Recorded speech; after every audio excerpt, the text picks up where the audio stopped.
So the theme for tonight's video is irony. Last night I spent several hours making the video that I'm making now. It's a tier list on common YouTube mistakes, YouTube errors. So if it wasn't talking about YouTube, this would be filmmaking errors, like, running out of batteries or that kind of thing.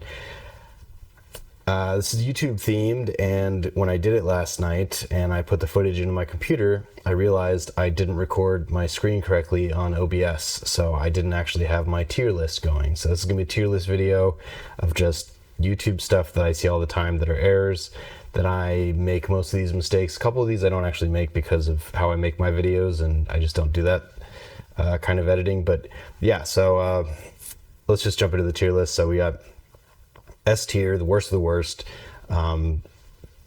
Starting over, turning off the video, game over. If it makes print, it's a failure. This is not counting the fact that any video you're putting out. I heard the phrase YouTube treadmill the other day. S tier does not count videos that just go out and don't do well.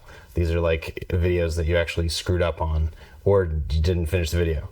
A tier, really annoying stuff that regular people would notice, because it's a thing. If you've worked on it, or if you're an editor, you notice every mistake. This is especially true in it's definitely true in YouTube. I think it's way more true in something where you're watching the footage over and over again, like narrative stuff. But yeah, you see all your mistakes, but A tier is not for all of the mistakes you see. It's all the mistakes that the comments are letting you know that you screwed up. B tier is mistakes that you see or mistakes that I notice when I'm watching a video. Yeah, is it a deal breaker? I don't know. It's B tier. Maybe not. Maybe it's not a turn off situation. C tier, shit happens, but you learn from it. You move on. I don't think anything in C tier is anything that I would disqualify or turn off a video over. And D tier is just every common error that it just happens, because when you're on the YouTube treadmill, I've already said that twice now, so I regret saying it like that, but when you're on that 3 times, when you're on a YouTube treadmill, you gotta put the footage out at some point, and usually just put the footage out is the better, so anything in D tier is just, it happens. If this was television or a movie or something that requires a much higher production value, not saying certain YouTube channels don't have high production value, but little mistakes happen. And honestly, even in TV shows, you see stuff. You see the Starbucks cup in Game of Thrones, so that kind of stuff still happens even at the highest level. So I don't know if I explained this correctly, but let me jump into it. First one, we have the microphone, the old Rode mic.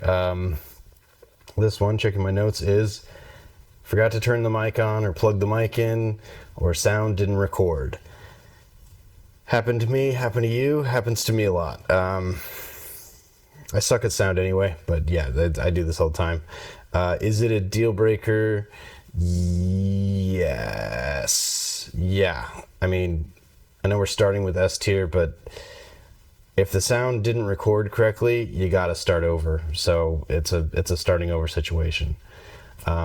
Which is to say, I've put up YouTube videos that don't have sound, or the sound is so messed up you can't understand people.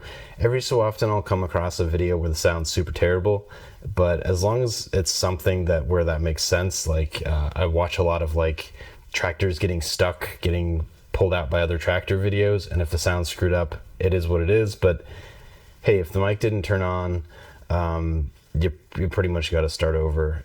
Especially if I'm shooting it down the barrel, it's just easier to just start over, because you kind of gotta.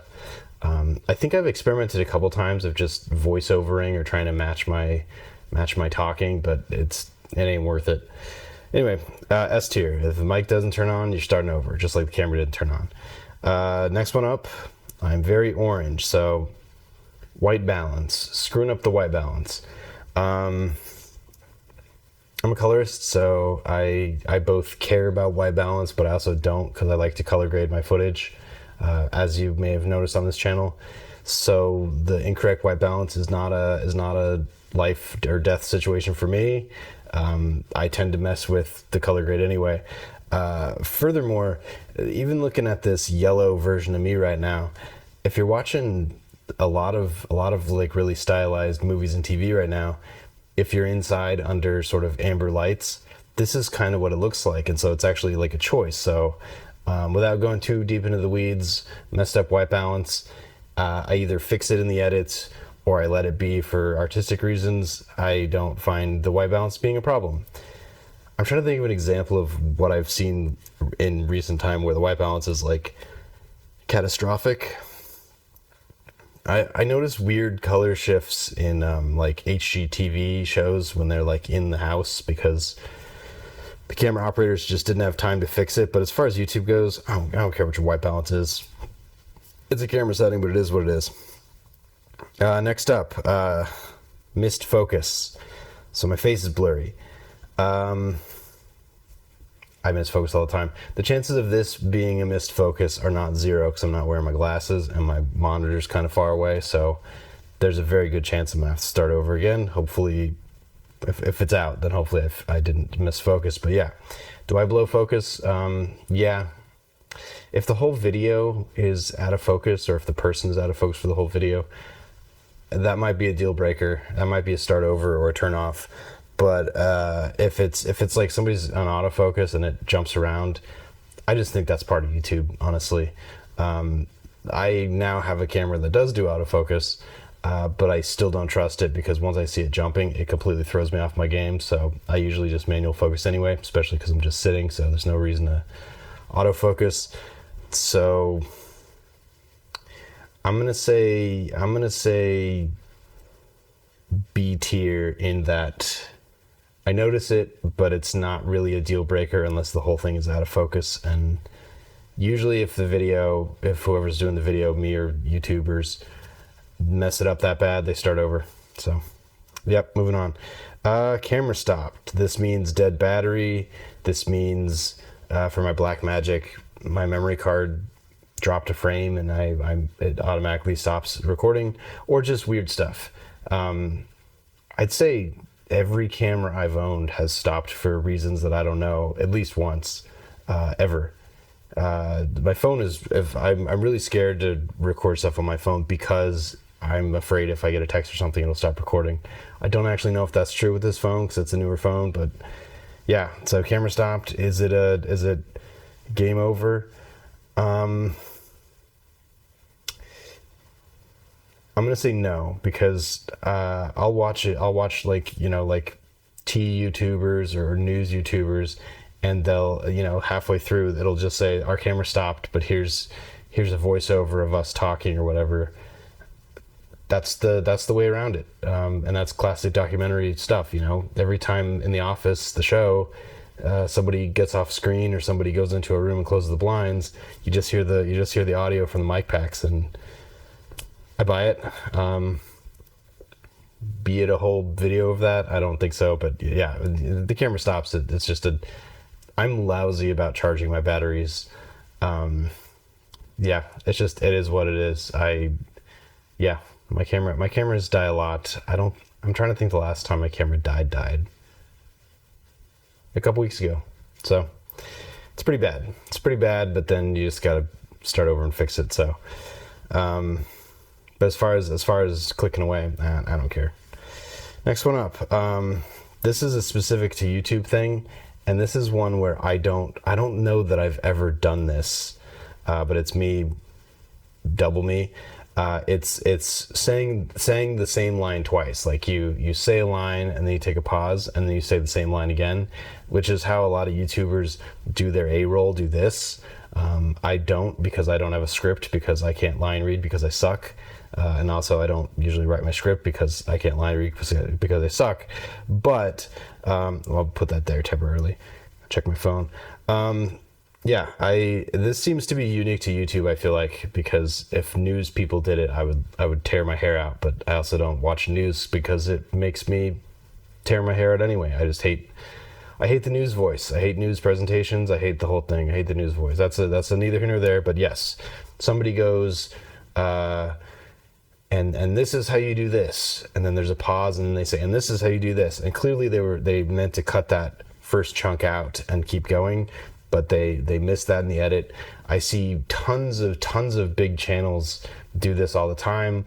Again, I think it's just a consequence of the YouTube treadmill. You got to get stuff out. So if you miss an edit like that, I think it's simple. I don't think it's a big deal. I just don't happen to do it because of the way I edit and the way I shoot. I'll probably do it in this video. Let's be real. Anyway, next one up, the dreaded Adobe Premiere footage not found or missing media offline. That's what it's called, media offline. I haven't been in Adobe Premiere for a while. This means lost the footage. So yeah, as far as devastation goes, it's insane. But as far as like it happening to me, for instance, I don't know. I only lose footage when I go back to check something. Maybe I will have deleted footage then, but I've done more than a decade prior to doing YouTube, working with cameras and footage. So I've had the, oh my God, we deleted the cards. Oh my God, we lost the hard drive. Oh my God, you know, the minivan we were using that had our cameras with the memory cards in it is now underwater. I've had those situations. I haven't had the underwater thing. Snow. I think I've lost a memory card in snow before. Anyway, lost the footage before it got edited. Haven't done that in my YouTube times just because I'm anal about it and I'm a colorist, so I'm very protective over, you know, the hard drives. But yeah, as an up and comer, as a come up person, man, every way to lose the files. Maybe the hard drive got formatted too soon and you gotta download software to fix it. I've done all of it, every which way, and it sucks. As far as YouTube though, you just gotta redo it. So I don't even consider it a problem. It is what it is. It just means you gotta start over. Actually, by that logic, it should be S tier, right? It should be game over. I'm not even sure the rules of this anymore that I set out. Tangent. Yeah, I think I was introduced to this in film school because I think the idea was, I forget what show they were talking about, but somebody was telling us about the idea that it was when you shoot multiple cameras, it's easier sometimes if you need a specific shot as an editor. Instead of looking through all the footage, maybe you would have that shot, but it's not written down, so you don't know. Just to call production and say, hey, can you grab this pickup? Then try to sift through all the footage. It'd be more time consuming and more expensive to sift through all the footage than just to call the production and ask for another shot. Yeah, I think that's when I got introduced to it in film school. So it's weird. It doesn't make sense. It's expensive and it like doesn't make sense in my brain, but it's a thing. Next one is can't perform, performance anxiety, can't the little engine that couldn't hold its load kind of situation. This is me just in devastation, literally standing in devastation. Does it happen to other creators on this? I assume it has to. I definitely have worse days, but I also have days where it's just I'm just going to temporarily put it there. Because this is a genuine moment of me going, I can't. My brain and my body, my face aren't working. I don't know if this happens to other YouTubers that are actual performers. I can tell you for certain that in the comedy writing world, so in the stand-up world, you go up, you do your stuff, you're a performer. But as a comedy writer, which are a lot, mostly book reading nerds, the idea that you'd be in front of camera performing is horrific, and I sort of live somewhere in between those two extremes, the stand-up comedy and the book nerd, but I don't read.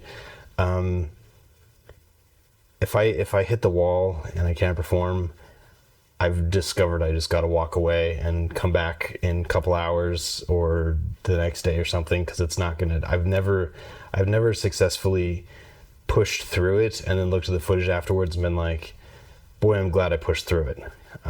I've teetered. I've been in situations doing this where I'm like, oh, it's not going well, and then I sort of got myself out of the bad groove. But when it's head in hands, I just give up, because there's no coming back for that for me. I don't know if that's true for actual true like performers with talent, but that's just what happens to me. So devastating. I'd say yeah, it's a start over for me, which sucks because it happens a lot, and most of the time I'll still, because I'm stubborn, try to push through it, try to make the video, and then when I'm editing, I'm just going, well, let's throw this in the trash can folder because it's not, I gotta start over because this is all, yeah, of my incredibly low standards for performance, this is still lower than that, which is incredible. It's incredible. So next one up, YouTube has this button now called stable volume, which the filmmaker YouTube that I watch absolutely loathe stable volume because it sort of goes against the artist intent kind of thing. The same reason you wouldn't want to watch a movie using the TV settings where everything is like motion smoothed and crispy and it's putting fake frames in it. The artist intent and stable volume, is YouTube's way of sort of evening out my kind of audio, because my kind of audio, I'm still really, really terrible at it. Sometimes I have a good batch, and then sometimes I'm back to being, oh my God, baby's first day doing audio. I think stable volume is perfectly fine, and on something like a movie where I actually care about the artist's intent, I will uncheck stable volume. So yes, inconsistent volume, and this will probably be one of those videos, let's be honest. Is it a deal breaker for me? No. And is stable volume the solution to it? Sometimes. Even if stable volume doesn't help, I don't usually care that much. If the volume is super crazy because it's YouTube, it's not really meant to be a $100 million blockbuster movie. It's not a deal breaker for me. So I'm gonna say D. I'm gonna say it doesn't matter. Next one up, we got some Beats by Dre, and this is it sounded good in the headphones. I think that's a movie's humor meme, but it's the idea is you do the whole edit and you actually do a good job doing audio, which I've yet to do, but I believe there is a day where that will happen for me. And you put it out there, and then you go listen to it somewhere other than your headphones, and it sounds horrible. I'm kind of secretly convinced that my Walmart speakers that I have connected to my computer just are that terrible that I think it sounds great, and then I go play it somewhere else and it sounds horrifying. Obviously, the solution to that is to play it on other stuff and see what's wrong, but then I wouldn't even know how to start to fix that. So is sounded good in headphones, but now it sounds like shit, a deal breaker for me. Again, for the same thing with stable volume, it's I don't care. It's not a problem for me. I don't know. I'd be really curious as if it's a problem for other people watching YouTube, because I just feel like it's not. I feel like we're of the GoPro generation where the wind noise is part of the whole thing for a lot of things. So given that I'm wearing a lav because when I recorded this, the last thing, I just realized in post-production, in the edit of my last video, that how echoey my apartment is, because this is a new place and I haven't done any sound treating. I forgot that it's echoey. So whoops, that's a tangent. Next one up, we got the copyright symbol. So this is a thing that happens to me. I genuinely don't know how often it happens to other YouTubers. I assume if you do like T channels or news channels, this happens a huge amount, and I have some real tangential beefs with it. But it's the idea that I'm going to put a B. I'll say that right now. It's annoying, but I've gotten better with it. I clip a lot of, not clip, I borrow, which to my definition of fair use is fine, music videos and movie trailers a lot, or clips from TV shows that are on YouTube, and I get copyright claimed on them pretty much every time, and I know that going in. And I even had a phase where I was like, I can beat this. We're gonna slow motion it, we're gonna flip it around, we're gonna put stuff over it. And most of the time, even then, I still get copyright claims, so it's not even worth the extra effort of trying to get around it, even if I wanted to. It is what it is, I'm not monetized currently. Maybe I will be eventually, and maybe I'll care more about getting copyright claimed for reacting to a music video or something. My only real beef with the copyright claim system in YouTube, other than there's one side of it that's just they enforce everything without question at the cost of people who are doing legitimate fair use stuff, and I would not argue my stuff is necessarily that clean of a thing to be considered that, but it's that almost every time when, like, especially movie trailers copyright claim my stuff, it's not like Paramount Studios in Burbank. It's like so-and-so film distribution in like Uzbekistan. And I can guarantee you, for many different reasons, the made-up film distribution company in Uzbekistan does not own the rights to the footage that I'm putting out. Maybe not even in Uzbekistan, probably not, honestly. And so I'm a little peeved with YouTube, the fact that this made-up, or even if they exist, totally just nothing company in a country where this wouldn't even be relevant necessarily is collecting advertising dollars against who obviously don't need it, like, you know, Paramount Studios Burbank, for instance. But like, what the hell, YouTube? So I don't know, moving forward, I'm a lot more cognizant of just being careful around copyright stuff, and I pretty much recently haven't messed with copyrighted stuff just because I don't know. And also that, yeah, anyway, it's weird, it's annoying. I feel like the copyright claim system on YouTube is super broken, and I'd like for them to fix that. But if I'm gonna say stuff that I'd like for them to fix, I'd really like for them to mess with, get involved in family channels. You know, that's neither here nor there, but yeah, I think family channels need to be addressed by YouTube in a real way, the way they're enforcing their copyright stuff, even, because I don't think the copyright stuff makes sense. I'm happy to have that logic attached to family channels. If anything, they deserve that kind of treatment, in my opinion. Anyway, last thing, and that is, oh my God, you can barely see me, I'm too dark. Is this a deal breaker that I'm too dark? This is where I'm torn, because it annoys me, but it also isn't a deal breaker. It's just not. However, there's a bunch of film channels that I watch. The one that comes to mind is the Wandering DP, and he's a director of photography, and he's doing this whole like aesthetic thing where you're in his studio and the lights are down and you're watching playback the way you would in his studio. And so he's very dark in his studio. He's very hard to see, or at least when I'm in my car and my phone is, you know, playing at max brightness. It's a choice. I get the aesthetic choice. I do kind of the same thing. For the longest time, my channel was on a couch as sort of the vibe of like, I'm pitching to an agent or I'm pitching to a studio and I'm sitting on an executive's couch. I don't think that once translated or made sense to anybody on YouTube. And honestly, I kind of forgot I was doing that for a while anyway. So neither here nor there. Now I'm just literally on a couch because the sort of the illusion of intimacy, you know, I'm giving it to you right down as if you're sitting across from me. That's a choice. But so I get why the Wandering DP is doing it in the dark, but I'd rather, when it comes to YouTube, I'd rather, if somebody's going to be talking to me, I want to be able to see what they look like, even if I'm not looking at the phone because I'm driving, which is 75% of my YouTube watching. Excuse me. The hiccups. But yeah, so too dark, not a problem. Stable volume. Thank you. Yes, very good. Keep working on it, YouTube, if you keep working on it. And when I don't need it, I will uncheck it.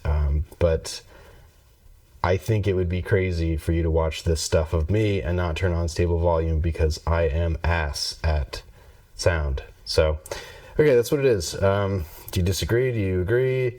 How'd I do? I need to turn the air conditioning on because it is hot and I am sweating my chonies off. So, like, share, subscribe. Catch you on the next one.